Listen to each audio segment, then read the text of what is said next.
Bonsoir tout le monde, bienvenue à tous. Bienvenue à cette autre conférence du programme offert par l'Assemblée spirituelle locale des Bahaïs de la ville de Québec. Vous avez à l'écran en ce moment, justement, les thèmes qui ont été abordés jusqu'à maintenant. Nous sommes à la troisième avant-dernière conférence. Et il en restera deux autres. Donc, tout à l'heure, je vais vous parler de celle de ce soir, mais il va rester le 20 mai, Notre Terre en surchauffe avec Marie-Hélène Paré et le 17 juin, l'Ordre mondial de Baha'u'llah avec Peter Calkins. Donc, la manière de fonctionner pour ces conférences, c'est que vous pouvez inscrire vos questions dans le bavardage. Et après la partie de présentation, c'est Soël ce soir qui va animer, qui va aller chercher vos questions pour pouvoir les présenter à Lise et par la suite, il y aura un échange un peu plus informel, si on a le temps, jusqu'à 9 heures. Et à 9 heures, on va se dire bonsoir. Alors, ça me fait très, très, très plaisir de vous présenter Lise Langlois, qui est notre conférencière ce soir. J'ai fait la connaissance de Lise il y a un peu plus de 30 ans. On s'est connus lorsque toutes les deux, on commençait notre maîtrise en administration de l'éducation à l'Université Laval. Lise avait été enseignante pendant 4 ans en Ontario dans des programmes d'immersion, si je ne me trompe pas, dans des écoles d'immersion. Et elle était revenue au Québec pour faire sa maîtrise en administration de l'éducation qui qualifie pour devenir directeur ou directrice d'école au Canada en général. Et parce qu'elle voulait retourner pour pouvoir jouer un rôle et aider à améliorer l'éducation et surtout les environnements scolaires. Elle avait déjà en elle nos premières conversations. Tout de suite, j'ai vu à quel point elle voulait être une agente d'amélioration de la situation, une agente de changement et au cœur de son énergie, de son inspiration, il y avait les droits des enfants et la justice pour les enfants. Et finalement, ben, elle est restée après la maîtrise, elle a décidé de faire son doctorat en administration de l'éducation en travaillant plus spécifiquement sur la prise de décision éthique, qui était à ce moment-là à ses tout débuts. Ce qu'on appelle le leadership éthique dans un sens de comment on peut être une personne qui, avec un poste de responsabilité, va prendre des décisions éthiques. Et le modèle qui l'inspirait, c'était un modèle où il y avait beaucoup la notion de justice sociale déjà. Et elle a été une pionnière, elle a vraiment été, elle a innové en faisant non seulement un approfondissement, en comprenant mieux ce que ça pouvait vouloir dire, mais en développant un programme de formation, des interventions qui permettaient aux gens de développer une compétence éthique dans leur prise de décision et dans leur manière d'assumer leur poste de responsabilité. Et avec le temps, son modèle, ses interventions, elle a été demandée dans toutes sortes de domaines, pas seulement l'éducation, vraiment, la gestion des grandes entreprises, dans le monde des forces policières, chez les juges, les ingénieurs, dans le monde médical. Elle a beaucoup collaboré avec des équipes qui travaillaient dans le monde médical. Alors, c'est vrai, ses travaux et surtout son engagement ont été reconnus internationalement. Et elle est une personne ressource qui, encore aujourd'hui, les personnes qui la connaissent, on ne le savent pas toujours parce qu'elle est très humble et très discrète. Mais quand Lise prend l'avion, c'est souvent parce que elle s'en va donner une formation à des gens qui occupent des postes importants dans une entreprise ou dans un milieu et qui font appel à elle pour développer les compétences éthiques chez les décideurs, avec toujours justement la justice au cœur, la justice sociale. Elle est présentement toujours à l'Université Laval, directrice de l'Institut d'éthique appliquée depuis quelques années déjà, et elle assume un poste, une très grosse responsabilité aussi. Elle est directrice de l'Observatoire sur les impacts sociétaux de l'intelligence artificielle et du numérique, qui regroupe 9 universités à travers le Canada et également 9 cégeps. Donc, c'est une très grosse tâche et on est vraiment chanceux de l'avoir avec nous ce soir, un vendredi soir après, j'en suis certaine, encore une très grosse semaine. Alors, qu'est-ce que la justice sociale? Une exploration bahaï et sociétale, parce que Lise est également donc membre de la communauté bahaï et elle s'inspire beaucoup de sa compréhension des écrits bahaï dans tout ce qu'elle fait. Merci, merci Claire. Je me sens un petit peu gênée. Là, la misère a commencé. Je vais afficher mon écran et vous me direz si vous voyez bien tous mode plein écran. Là, j'ai choisi ce petit mode-là qui devrait arriver dans pas longtemps. Oui, parfait. OK, là, vous le voyez? Excellent. Donc, merci. Je suis très touchée de la présence des gens ce soir. Merci, Claire. Je perds mes mots. Alors, j'espère que je ne vais pas trop les perdre. Quand même, j'ai une conférence à faire. Le sujet de la justice sociale est quand même un sujet excessivement vaste. Pas facile. Il est très, on peut le prendre sous plusieurs angles. Et ce soir, je me suis dit, je vais commencer à faire une première démonstration, si on veut, de ce que c'est que la justice, mais surtout la justice sociale telle qu'on le conçoit aujourd'hui.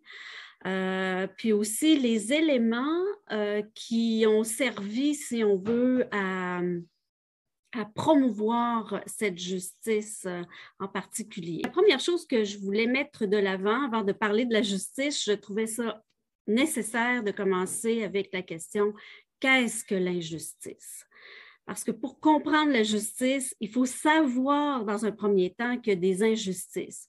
Peut-être que la question paraît simple, mais pour certaines personnes, il n'y en a plus d'injustice. Puis tout va bien, on est dans une société de droit et ça devrait bien aller, comme on dit.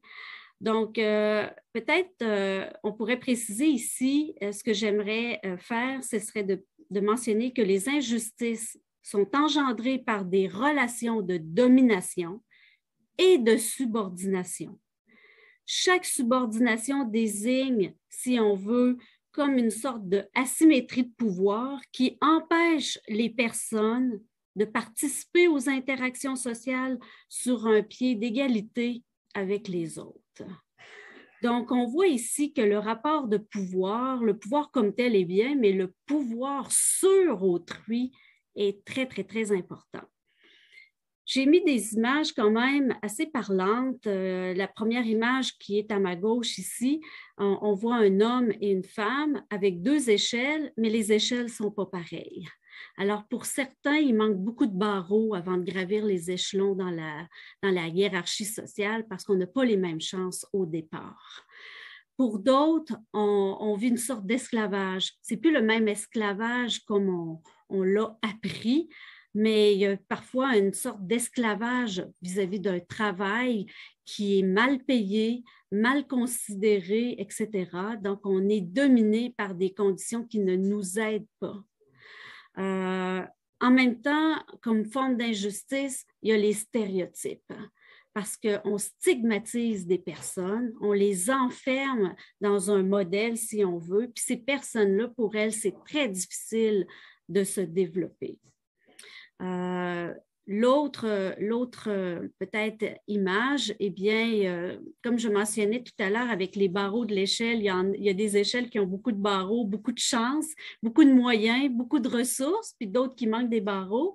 Il y a aussi d'autres éléments où on empêche les gens de gravir les échelons. Puis là, je pense entre autres ici aux femmes qui en arrachent encore, qui fait en sorte que même si elles ont une échelle, puis on a mis des conditions, il y a quand même parfois tout un environnement qui empêche les femmes de se réaliser encore, malheureusement, aujourd'hui. Donc, oui, il y a des injustices, on pourrait en parler. Je suis sûre que déjà dans vos têtes, vous pensez à des situations d'injustice, mais j'en ai mis quelques-unes pour illustrer le propos de ce soir. Oups, pardon. Ce qu'il faut savoir en termes d'injustice, c'est que les injustices sont indissociablement liées aux inégalités sociales, qui sont à la fois le symptôme, mais aussi la cause. Je trouvais ici l'image très parlante en termes d'égalité sociale. Alors, on a un grand verre rempli, beaucoup de ressources, une paille, une personne, qui a des facilités, des conditions gagnantes, etc., tandis que d'autres doivent se partager un plus petit bol, si on veut, avec d'autres personnes. Donc, il existe au sein de la société plusieurs inégalités sociales qui sont présentes, en tout cas du moins encore aujourd'hui, et ça cause, c'est très difficile en termes d'inégalité sociale, de promouvoir la justice si on n'a pas réglé cette situation-là présentement. Donc, les inégalités sociales, les injustices sont indissociablement liées aux inégalités sociales. Je vous pose une question. Vous pouvez répondre dans le chat. Au Canada, parce qu'on est quand même dans un pays qu'on dit civilisé, qui a des droits, d'après vous, est-ce que c'est vrai ou faux? Au Canada, il n'y a pas d'injustice, d'inégalité maintenant, en 2022. Pensez-vous que c'est vrai ou c'est faux? Je vais aller voir le chat. Je vais avoir de la difficulté ou peut-être, est-ce que vous avez le goût de l'écrire? Si vous pouvez l'écrire, je vais aller voir le chat. Je vois faux, je vois beaucoup de faux. OK, excellent. Donc, effectivement, c'est faux. Il y a encore beaucoup de travail à faire, surtout quand on pense aux droits des votes des femmes qui sont arrivés très tard dans le Canada, dans son ensemble. C'est quand même frappant, mais il y a encore énormément d'injustices. Les injustices qu'on peut penser actuellement puis qui sont à l'avant-scène, c'est les Autochtones.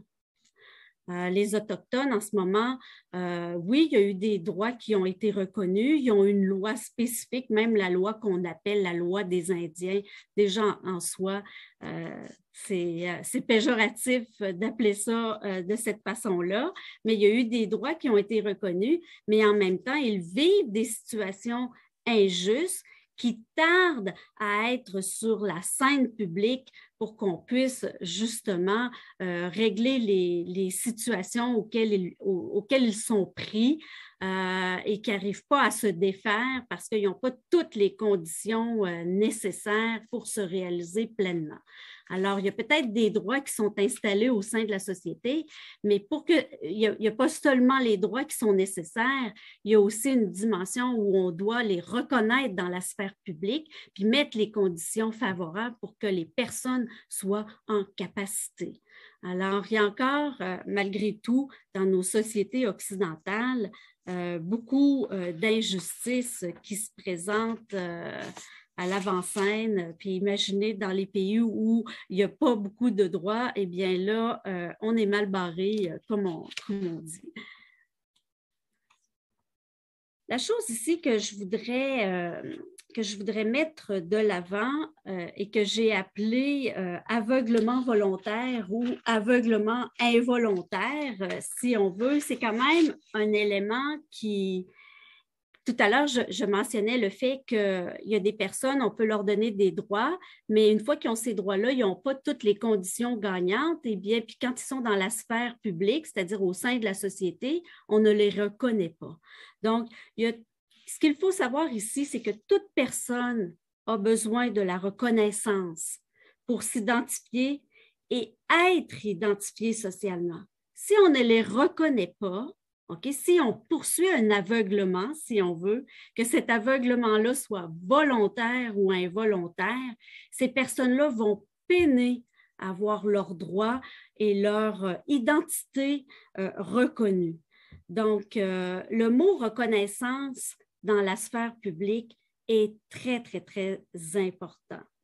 Puis quand on regarde que veut dire le mot reconnaissance, du moins étymologiquement parlant, on a le « re » qui veut dire toujours, la connaissance qui veut dire avec, et dans le mot connaissance, il y a le mot naissance, venir au monde. Donc, pour des personnes qui vivent des injustices, la dimension des droits, oui, mais la reconnaissance est capitale. Et pratiquer la reconnaissance est très importante car elle est une forme, si on veut, de revendication sociale d'égalité. Et la reconnaissance signifie qu'on prend en compte tout individu tel qu'il est, avec ses qualités propres, tout en témoignant de l'importance de son apport. On reconnaît ici quelqu'un dans sa dignité, dans sa valeur en tant que membre de la société. C'est une forme de compréhension sans le juger, c'est de reconnaître l'autre pour qui il est. J'avais mis une petite animation, mais je vois qu'elle... Ah oui, OK, parfait. Je pensais qu'elle ne fonctionnait pas. Donc, la reconnaissance, c'est le premier pas vers la justice. Et c'est un élément très, très, très important. Et beaucoup de chercheuses en études féministes, quand elles ont regardé et analysé la justice, elles ont fait ce constat en disant on ne peut pas avoir de justice sans reconnaissance. Et elles ont été dans les premières à promouvoir la reconnaissance sociale, le respect de la dignité, du moins dans la conceptualisation, si on veut, de la justice. Donc, puis aussi, dans la réflexion sur la reconnaissance, ça a été vu et c'est promu comme tel, c'est d'en faire une revendication sociale d'égalité. Ça, c'est quand même quelque chose d'assez nouveau, si on veut, puis c'est très près de ce qu'on veut promouvoir comme justice sociale. Donc, premier pas dont il est important de reconnaître. J'ai marqué ici aveuglement volontaire ou involontaire parce que parfois on veut reconnaître, on sait qu'il y a des individus qui vivent des injustices au sein de la société, mais on ne sait pas comment les aider. Puis parfois, on n'est même pas conscient qu'il y a des individus qui vivent des injustices. On pense, bon, ben, ça y est, tel groupe a vécu des injustices avant, maintenant il y a des lois spécifiques pour eux, ils ont atteint l'égalité, on leur a donné des conditions, ils peuvent aller à l'université, ils peuvent aller à n'importe quel établissement, puis ça va être payé par l'État. Donc, on a mis toutes les conditions en place, puis ça devrait aller. Ce n'est pas suffisant. Ce n'est vraiment pas suffisant parce qu'on peut donner des moyens matériels, c'est un premier pas, mais maintenant, il faut les reconnaître dans la sphère publique. J'ai marqué tout à l'heure individu et société. Je me suis dit, là maintenant, on va regarder du côté de l'individu, c'est-à-dire vous, moi. Quand on pense à la justice sociale, eh bien, quand on veut promouvoir la justice sociale, il faut avoir un comportement particulier. Hein? Donc, il faut être conscient. Il faut aussi être en mesure de voir de ses propres yeux parce que ça peut paraître banal de voir de ses propres yeux, mais si on pense à des régimes totalitaires, eh bien, les gens ne peuvent pas voir de leurs propres yeux. On leur dit comment penser, comment faire, comment s'habiller, etc., etc. Donc, ils sont contrôlés par un groupe qui se disent supérieurs, qui vont définir qu'est-ce qui est bien de faire. Mais quand on est dans la justice sociale, c'est très, très, très important d'être conscient des inégalités, de tenter d'émanciper et de soutenir les personnes qui sont défavorisées, puis de le voir de ses propres yeux. Et cet aspect-là, je le trouvais intéressant parce que dans la foi bahaï, voir de ses propres yeux, c'est quand même un élément majeur. On dit que la justice, c'est une faculté de l'âme qui permet à chacun de distinguer le vrai du faux. Elle donne à tout individu les moyens de voir de ses propres yeux et non pas par ceux des autres, de connaître par son propre jugement plutôt que par celui de son voisin ou de son groupe. Ici, cette capacité qu'on peut prendre pour acquis n'est pas si facile, même aujourd'hui, qu'on soit dans la foi bahaï ou pas, parce qu'on est sollicité, on nous dit comment penser, on a beaucoup d'attractions autour de nous pour faire partie, par exemple, d'un groupe, même si ça ne nous plaît pas. Donc, c'est vraiment une discipline très, très, très particulière qui nous est demandée parce qu'on doit faire cette recherche de justice, puis on doit sentir au fond de nous si, par exemple, ce que l'on voit, si on trouve ça bien ou mal, et comment on peut aider et comment on peut porter notre parole pour soutenir ceux qui ont de la difficulté, par exemple, à faire valoir soit leurs droits ou qui vivent des situations plus difficiles. Donc, la justice exige un comportement équitable envers autrui. Dans l'Épître au Fils du Loup, on dit « Sois équitable en ton jugement et réservé dans tes paroles. Ne sois injuste envers personne et montre à tous une douceur parfaite. » Donc, on a déjà des éléments que l'on voit ici de comportement, comment un individu doit se comporter, c'est-à-dire se comporter avec équité dans son jugement, de faire attention quand on parle parce qu'on peut blesser, on peut dénigrer aussi. On a vu des événements dans l'actualité où quand on utilise certains mots, ça peut choquer.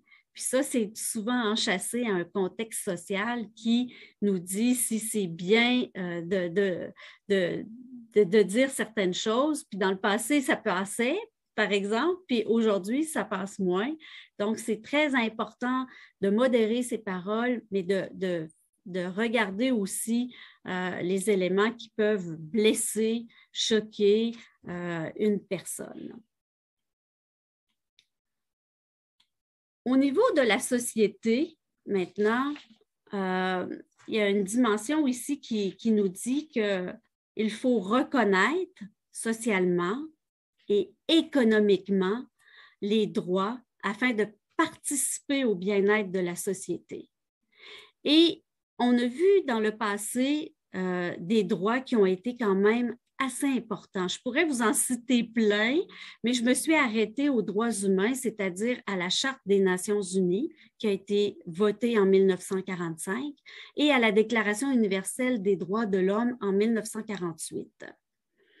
Ce qui est intéressant par ces deux chartes et déclarations, c'est qu'on a vu apparaître une série d'articles qui mentionnaient, par exemple, j'en ai cité deux ici, le droit à la sécurité. Tout être humain a droit à la sécurité. Tout être humain a droit à un salaire décent. On a commencé par cette réflexion-là, bien avant 1945, à réfléchir quelles seraient les normes qui seraient acceptables pour tout être humain. Alors déjà, dans ces années, on pensait à des normes qui seraient nécessaires pour toutes les personnes sur la Terre. Donc, c'était quand même assez audacieux dans ces années-là parce que de dire, penser à des droits à tous les êtres humains sur la Terre, déjà, on voyait que des dirigeants voyaient des injustices dans certains pays, voyaient que des gens n'avaient pas un salaire décent, n'étaient pas protégés, n'avaient pas de droits. Alors, un groupe a commencé à dire, il faut faire des normes et que ce soit le minimum.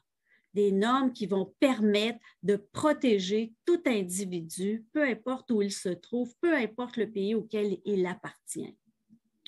Donc, ici, pour moi, ça a été deux documents historiques qui ont, si on veut, reconnu que l'instauration de la paix, parce que quand on reconnaît ces droits-là, puis on les étend à tout être humain, c'est qu'à quelque part, on veut qu'il y ait une société pacifique qui fonctionne sous un régime de paix. Bien, on voit ici que ça a été fermement reconnu que l'instauration de la paix dans le monde doit aller de pair avec la justice sociale. Et pour moi, le fait de reconnaître mondialement ces droits-là, bien, il y a des pays qui y adhèrent, d'autres non, comme certains d'entre vous sûrement le savent. Bien, pour moi, c'est comme les prémices d'un fondement d'une conscience de l'unité organique de l'humanité. Donc, quand on commence à reconnaître des droits, quand on a le désir, l'intention de l'étendre à tout être humain, puis que ça suscite des adhésions de plusieurs pays, plusieurs États membres, eh bien déjà, on commence à partager des valeurs communes. C'est sûr que certains pays ont contesté cette vision-là. Ils ont dit, par exemple, on retrouve dans ces droits-là l'égalité de l'homme et la femme. Il y a des pays, pour eux, ça devenait un enjeu. Assez important et l'argument de dire nous ne voulons pas de valeurs universelles parce que ces valeurs sont faites par les pays plus développés et ne correspondent pas à nos valeurs dans notre pays. Toutefois, il y a des études qui ont démontré que plusieurs de ces valeurs-là qui enchâssent la Déclaration puis la Charte des droits de l'homme sont partagées dans l'ensemble des pays.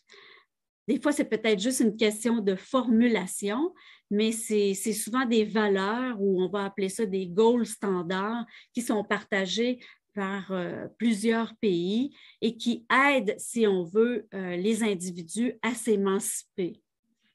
Donc, c'était quand même audacieux en 1945 de proposer une telle vision et d'avoir aussi la prétention de dire c'est ce qu'on veut offrir comme protection sociale à toute personne qui est sur la Terre.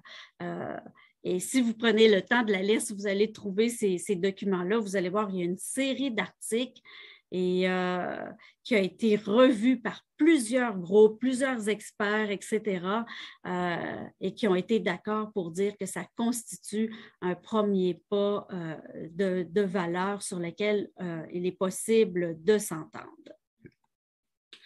J'avais fait un petit jeu, mais je vais l'abandonner ce soir parce que je me suis dit, bon, ben, peut-être que ça va être un petit peu long, mais je vais vous poser 3 questions que j'avais mises dans une plateforme qui s'appelle Kahoot, mais pour ne pas faire perdre de temps, je vous les pose.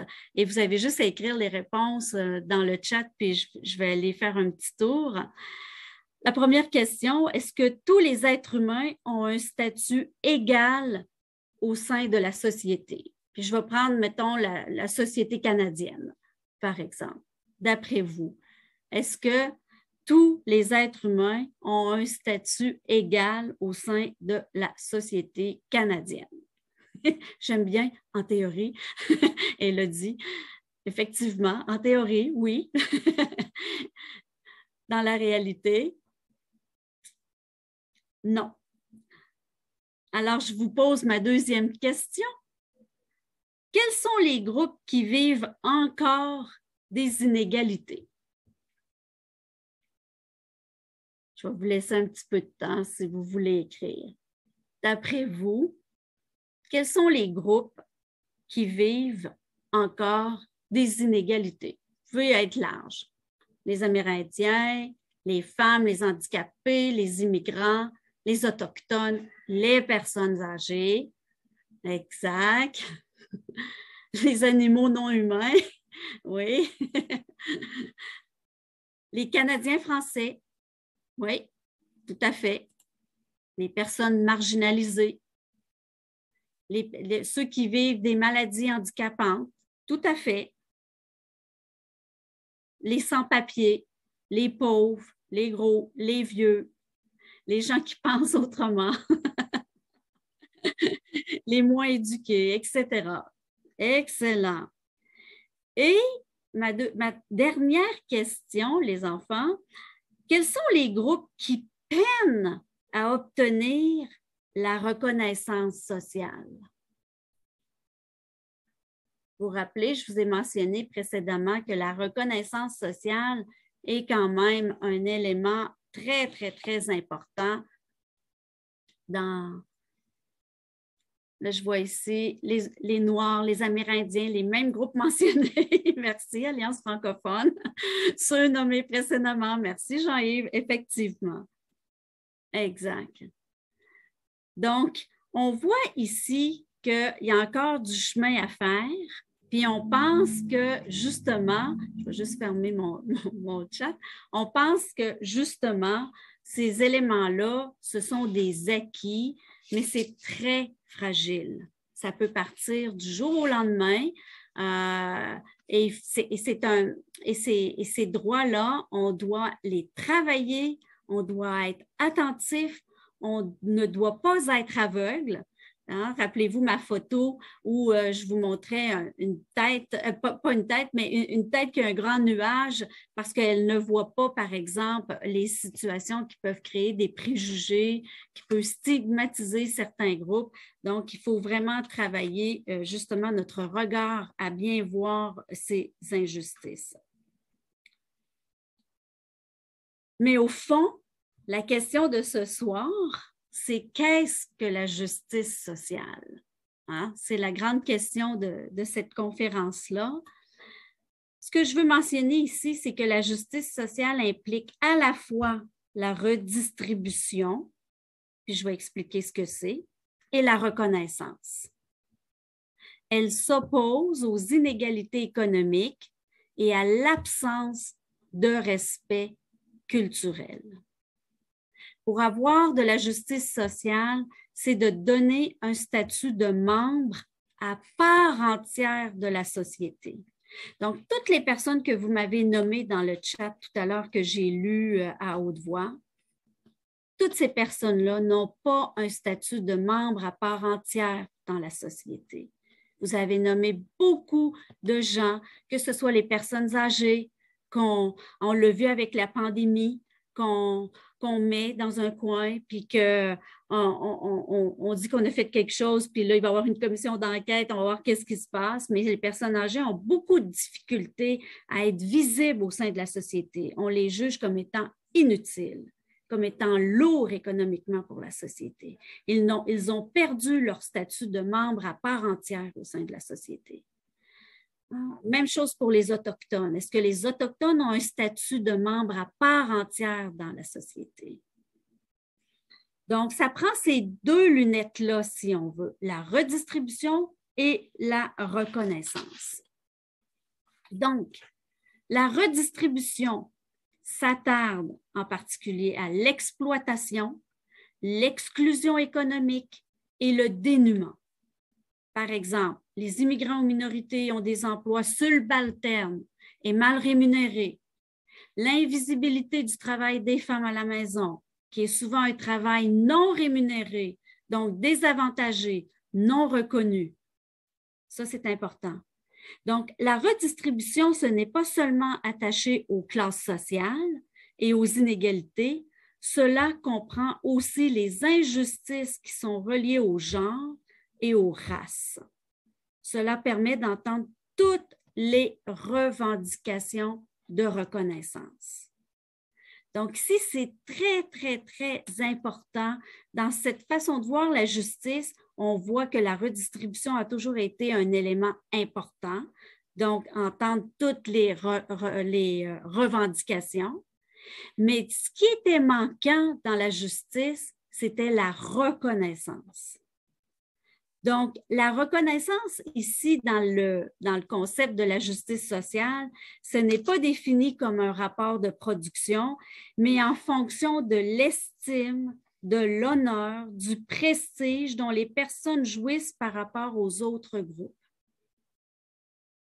Donc, quand on regarde la reconnaissance en ce moment, eh bien, on voit par exemple qu'il y a des groupes qui vivent des injustices culturelles, qu'il y a encore des rapports de domination, qu'il y a du déni de reconnaissance, qu'il y a du mépris. Et là encore, des exemples, on le voit par exemple, les Autochtones, les femmes, les groupes minoritaires, les personnes âgées. Donc, chacun a un droit égal à rechercher l'estime sociale dans des conditions d'égalité de chance.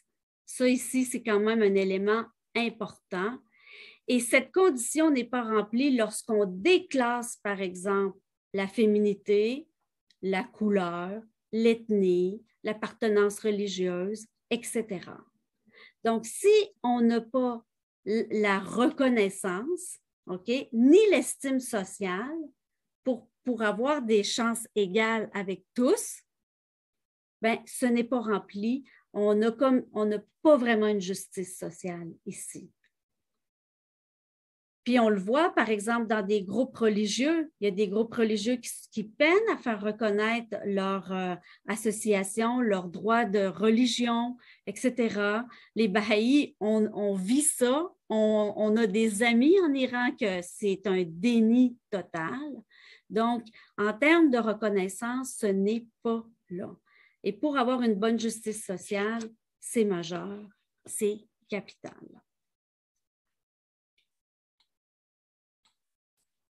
La justice, maintenant, selon la foi bahaï, parce que c'est de là que je veux en venir exactement, c'est la première chose qui est importante à voir dans la foi bahaï, c'est la reconnaissance d'une commune humanité. Donc ça, c'est déjà au départ, c'est le socle. On dit un seul peuple, une seule humanité, et tout ça, ça a une valeur égale. Les êtres humains ont une valeur égale. Donc, on pourrait penser que tout le monde est sur le même pied d'égalité, donc ils sont tous égaux, etc. Mais ce n'est pas ça que la foi bahaï dit. Oui, on a une valeur égale, mais dans la foi, on reconnaît la particularité de l'individu ou des groupes. Et c'est ça l'équité. C'est-à-dire, nous sommes tous égaux, mais on reconnaît les particularités. Et c'est pour ça qu'on a avancé ce principe-là de l'unité, mais dans le respect des diversités. Dans l'Épître du Fils du Loup, on dit, une citation que plusieurs d'entre vous connaissent, « Vous êtes les fruits d'un même arbre, les feuilles d'une même branche. Que vos relations avec vos semblables soient toujours empreintes d'amour et d'harmonie, d'amitié et de camaraderie. Celui qui est le soleil de vérité m'en est témoin, si puissante est la lumière de l'unité qu'elle peut illuminer toute la terre. » Une autre phrase qui est très connue, c'est « La terre est un seul pays et tous les hommes en sont les citoyens ». On pense que c'est facile. On le voit dans le contexte de guerre encore aujourd'hui en Ukraine, où on tue des gens par milliers pour un bout de terre, pour encore une fois dominer cette terre-là, puis être encore dans un rapport de pouvoir et de domination d'une idée sur les autres. Donc, pour en arriver justement à cette justice sociale dans des pays qui sont fortement touchés par la guerre, eh bien, si on recule à ce qu'on a vu très brièvement, parce que comme je le disais ce soir, le sujet est vaste et il y a beaucoup de choses qu'on pourrait dire sur la justice sociale, mais il faut regarder comment est faite la redistribution et comment est reconnue les personnes, comment sont traitées les injustices. Est-ce qu'on essaie de les régler? Et si on les règle, travaille-t-on cette reconnaissance-là sociale au sein de la société? Mettons les conditions nécessaires pour que la personne ou le groupe puisse contribuer pleinement à la société. Alors, quand on fait vivre des injustices à des groupes, bien, ces groupes-là ne peuvent pas contribuer sereinement à la société. Et ça crée des tensions, ça crée des guerres dans certaines régions du monde. Et ça crée aussi un mal-être, ça crée des insatisfactions parce que toute personne veut que son identité soit reconnue. Elle cherche cette reconnaissance-là. Elle cherche, par exemple, à s'épanouir et avoir la chance de s'épanouir. Mais quand on pense qu'il y a juste une petite minorité qui peut s'épanouir au sein de la société, eh bien, on a tout le reste qui vivent de la tristesse et des difficultés et ça peut mener dans certains coins à vraiment des revendications très fortes et à des affrontements plus difficiles. Je continue au niveau de la foi. On dit que la justice dans la foi bahaï est la seule force qui puisse transformer la conscience naissante de l'unité de l'humanité en une volonté collective, capable d'ériger sereinement les structures nécessaires à une vie communautaire mondiale. Donc, quand on veut justement transformer les gens autour de nous, c'est par la justice. C'est vraiment si on veut apporter justement une sensibilisation, une conscientisation, par exemple en matière de droit, de reconnaissance, de respect de diversité, etc. Il faut que ça passe par la justice. On dit aussi que la justice est le principe directeur d'une organisation sociale réussie. Et dans la foi bahaï, pour que ça soit le principe directeur réussi, on dit que ça prend une équité en action et cette équité en action nécessite la consultation. Donc, le principe de fonctionnement bahaï pour penser les conditions nécessaires à la promotion d'une justice véritable, eh bien, c'est par la consultation. C'est pas par la revendication. Voyez-vous, on est dans une société aujourd'hui, si on veut avoir l'équité, on passe par la revendication. C'est le mode opératoire aujourd'hui. Dans la foi bahaï, le mode opératoire, c'est la consultation. C'est vraiment un autre modèle ici qu'on propose. Et c'est un modèle qui nécessite une très grande maturité dans nos structures. Baha'u'llah dit que le ciel de la sagesse divine est éclairé par deux flambeaux, celui de la consultation et celui de la compassion.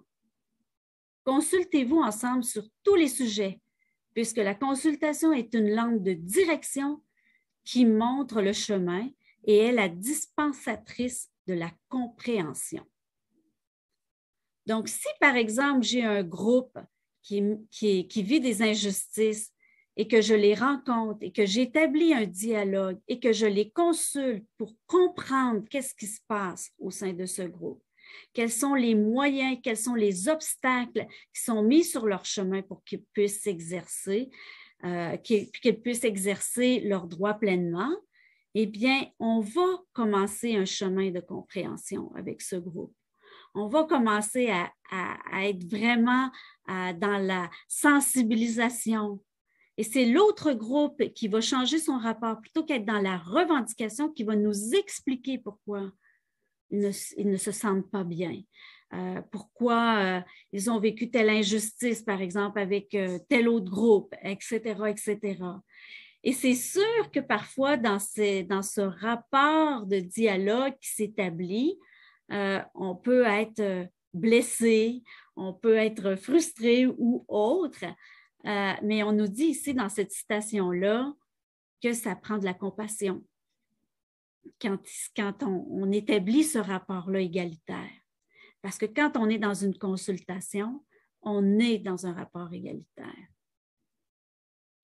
Baha'u'lláh nous dit que le don de la compréhension des réalités ne mûrit véritablement que grâce à la consultation. Et il ajoute qu'aucun être ne pourra atteindre son vrai rang que par son équité. Aucun pouvoir ne pourra exister que par l'unité. Aucun bonheur et aucun bien-être ne pourront être atteints que par la consultation. Donc, c'est une très, très, très grande force. Et on le voit, par exemple, quand je réfléchis à des recherches qui ont montré, par exemple, dans le domaine scientifique, on va utiliser pas le mot consultation, on va utiliser la participation citoyenne. On va parler beaucoup en termes de participation. Et beaucoup de chercheurs vont s'intéresser à c'est quoi les effets de la participation? Qu'est-ce que ça fait de participer puis d'établir un dialogue, etc. Et beaucoup d'effets bénéfiques sont démontrés dans ce domaine-là, comme quoi les gens se sentent compris, se sentent appréciés, se sentent partie prenante de la société. Puis on peut même l'appliquer au travail. Quand au travail, on nous consulte, on nous fait participer, on se sent engagé. On sent qu'on contribue, qu'on apporte des solutions, par exemple, à un problème. On sent aussi qu'on rétablit parfois des injustices dans des situations où on nous a permis d'exprimer notre voix. En anglais, on va parler du speak up. On va dire speak up, là, de parler d'une situation qui est devenue peut-être difficile. Bien, si on a l'espace pour en parler, eh bien, on va commencer à travailler l'équité et on va vraiment s'inscrire, si on veut, dans la justice sociale telle qu'elle est promue, du moins, telle qu'elle est très demandée en ce moment au sein de la société, parce qu'il y a eu beaucoup de mouvements qui revendiquent cette justice sociale-là, qui revendiquent la fameuse reconnaissance dont je vous ai parlé tout à l'heure. Ils veulent être reconnus ou ils veulent que leur situation soit reconnue et entendue pour apporter des changements. Je vais terminer par cette citation. J'aime beaucoup l'épître au fils du loup. J'en apprends chaque jour. Je pense que je n'ai pas fini d'apprendre toutes les perles de sagesse au sein de cette épître. Pour moi, l'épître au fils du loup donne beaucoup d'indications sur la justice, donne beaucoup d'indications sur le comportement à avoir pour promouvoir la justice sociale avec ses semblables, puis en même temps aussi promouvoir la justice sociale au sein de la société.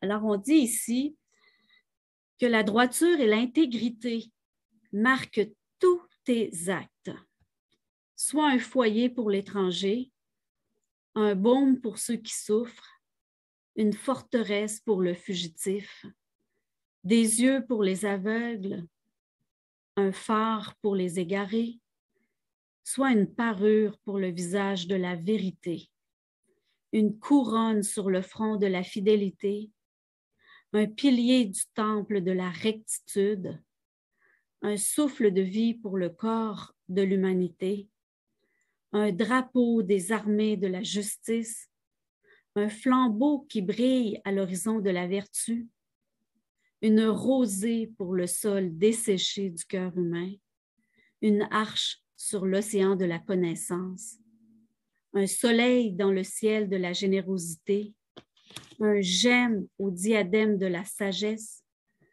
une lumière qui brille au firmament de ta génération, un fruit de l'arbre d'humilité. Donc, ceci conclut, mais je sais que le sujet est vaste, donc je dis le mot conclusion, mais ce n'est peut-être pas le mot conclusion.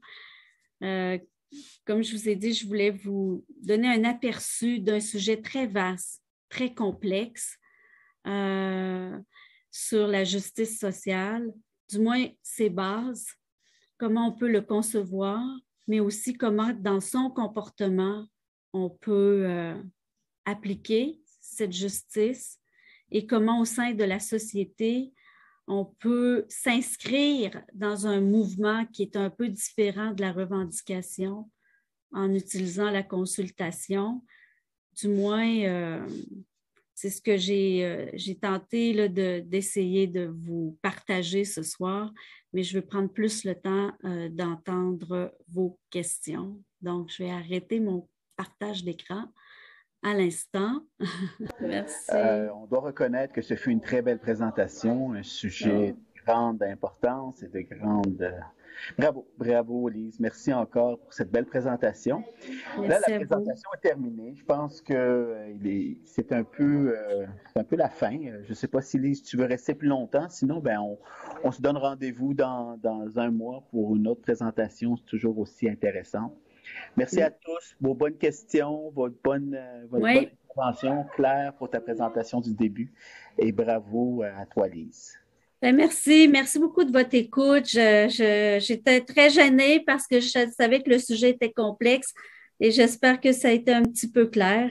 Alors, merci à vous de votre écoute. Je suis très touchée de votre présence et surtout, je suis très touchée de vos questions. Merci Claire, merci Soël. Puis, je vous souhaite un bon congé, puis une compassion.